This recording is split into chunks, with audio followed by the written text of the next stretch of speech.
effectivement de dire que je pense pas qu'on va y gagner, faire je vais pas en rajouter. Je pense qu'effectivement il faut se mobiliser, continuer à se mobiliser. Je le disais déjà la semaine dernière, je sais que beaucoup se sont déjà mobilisés. Chacun a eu sa part dans cette campagne. On l'a fait, je le dis toujours, le cercle du Parti radical des Gauches est créé depuis moins d'un an. Aujourd'hui, bon, on est déjà un certain nombre, donc y compris ceux qui voudront après ces élections, on tirera de toute façon le bilan. Et bien entendu, la porte est ouverte à tous ceux qui voudront nous rejoindre. Donc on construire une force sur cette ville, qui soit une force effectivement de gauche, et qui reprenne effectivement toutes les valeurs qui ont été énoncées, que ce soit par Muriel, que ce soit par Gérard, ou que ce soit par Abdou. Qu'on puisse à un moment donné, en fin de compte, faire vivre l'ensemble de ces valeurs pleinement pour le futur.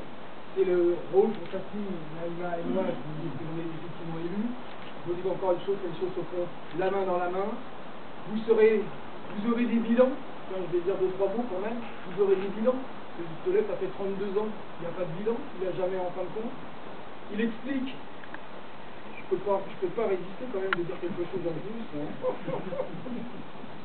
Mounir qui me connaît bien, notre conseil municipal, de temps en temps il donne des coups de pied parce que je parle trop. Non mais c'est pas vrai, c'est pas vrai. Voter à gauche est inutile pour la Seine-Saint-Denis. C'est que 75%, ce que les 75% des élus de gauche au Conseil général n'ont pas fait, 80% des élus de gauche ne le feraient pas non plus. C'est quand même, tout à l'heure Gérard nous expliquait qu'il fallait quand même être très très fort pour sortir ce genre de truc, quoi. C'est qu'à un moment donné, je crois qu'on pourrait faire la même chose sur Gagny d'ailleurs, hein, parce que, y compris les pourcentages doivent être à peu près les mêmes entre la majorité et l'opposition. Donc on pourrait lui rendre la même chose. Mais en plus ça c'est beaucoup plus grave, puisque c'est dangereux pour Gagny. Le Conseil général ne venant qu'en appui des projets municipaux, le seul changement possible serait le blocage des projets du maire. Je vais vous dire, il fait là la liste des choses qui ont été faites depuis 32 ans. Sauf que le problème, c'est qu'au Conseil général comme au Conseil régional, qui sont aujourd'hui à gauche, si la gauche ne votait pas les projets qu'ils proposent à la municipalité, eh bien ces projets-là n'existeraient pas. Si bien qu'à un moment donné, c'est quand même la gauche qui fait vivre en fin de compte l'ensemble des projets qui sont décidés par le conseil municipal.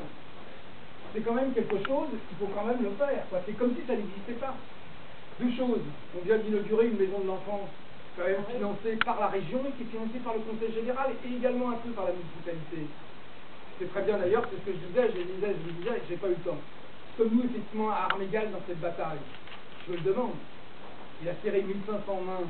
C'est des cadeaux à toutes les petites personnes et les personnes âgées que je respecte tous d'ailleurs. En début d'année, on pense qu'effectivement ça suffit et il leur fait la bise à chacun. Comme il disait l'autre jour, je fais 15 fois, c'est pas les poignées de main, c'est les bises que je fais maintenant aux personnes âgées. Effectivement, voilà. Deuxième point, alors que c'est pas terminé puisque c'est encore en travaux, la maison de l'enfance est encore en travaux. Et on l'a inaugurée juste avant les élections pour qu'il puisse expliquer. C'est moi effectivement qui ai fait cette maison. Alors que cette maison, encore une fois, si la gauche n'avait pas voté les subventions, elle ne serait effectivement pas là. La liste est longue. Alors il paraît que je suis super menteur, hein, notamment sur le chômage. Et ce qui est très bien, c'est que le problème, c'est qu'on ne prend pas les mêmes chiffres, on ne prend pas les mêmes données. Vous savez comment c'est toujours la même chose, quoi. Il suffit au moins de prendre une tranche ou une autre. Même si on a pris une tranche effectivement particulière qui l'amène effectivement à 200% de chômeurs sur la ville. Maintenant, il est quand même obligé de reconnaître qu'il y en a quand même 28 et quelques pourcents en plus. Si pour lui 28 et quelques pourcents, c'est quelque chose qui n'est pas qui est normal, on peut effectivement se poser des questions. Donc je ne vais pas. Par ailleurs, bon, comme disait aussi Gérard, je ne vais pas en rajouter. Bon, le fait qu'il y ait une affiche mal posée devient en fin de compte un problème. En fin de compte, ils ne faut pas voter pour moi parce que l'affiche est mal posée. Franchement, ça fait quand même effectivement.